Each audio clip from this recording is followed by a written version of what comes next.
Bura Bərdə rayonu Nəcəf Qulubəyli kəndidir. Aprel ayının 20'sində burada toxumlar açıq sərmə olub, əkin olubdu burada. Toxumlarımız sahəyə atılıbdı. Bu günlərdə iyul ayının 15'idir. Artıq maşallah olsun, qarpızlarımız yetişib, xeyri bərəkətli olsun. Allah xeyir versin. Bax, məhsuldarlıq bu qaydadır. Saplaqların da hamısı üstündədir. Burada yəni başqa bir söhbət ola bilməz. Görürsünüz ki, tağlar da çox sağlam tağlardır. Qarpızların üstünü tam rahatçılıqdan bağlayır. Burada əkin olubdur. Legio F1 çeşidi. Sakata şirkətinə məxsus olan Şəmkir Aqronun təqdim etdiyi qarpız çeşidi Legio F1 çeşidi.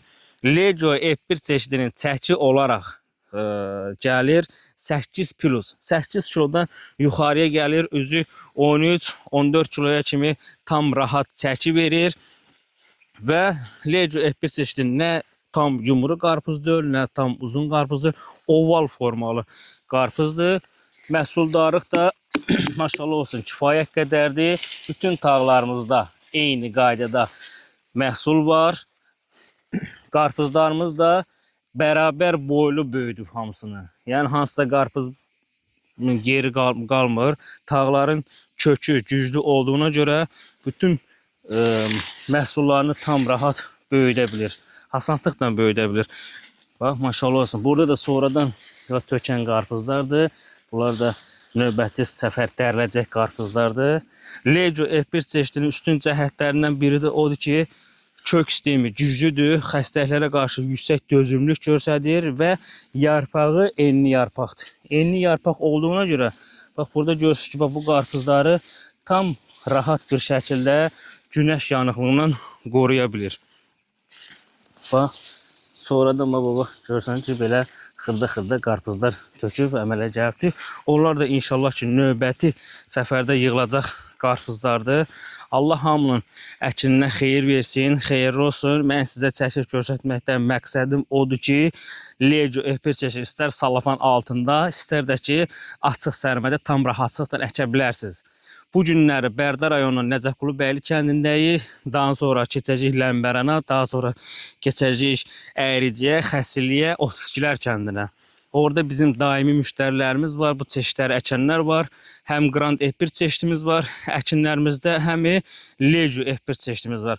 Bu günləri Bərdə rayonunu yekunlaşdırdıqdan sonra gün ərzində Tərtər rayonuna keçəcək. Tərtər rayonu Sarısu kəndində bizim orada Grand F1'imiz var, Abad F1'imiz var və Legio F1'imiz çeşidimiz var. Bax qardaş, məhsuldarlıq görürsünüz ki, eyni qaydadadır. Saplaqların da hamısı üstündə.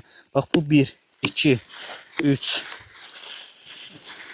bu 4, bu isə 5-ci qarpızdır. Bax maşallah olsun. Allah xeyri bərəkət eləsin. Hələ biri də buradadır. 6. Gəl bunu da belə yaxından göstərsin. 6-cı qarpızımızdır. Əla. Çox möhtəşəm. Tağa getməklər ideal bir qaydadadır. Məhsul verməkləri də ki, maşallah olsun, söz ola bilməz. Legio F1 həqiqətən də çox super qarpızdır. Bunu sizə təsdiqləyə bilər əkənlər, bu qarpızı alanlar. İç rəngini, yan bostanımızda bu günləri Legio F1 çeşidinin yığımı gedir.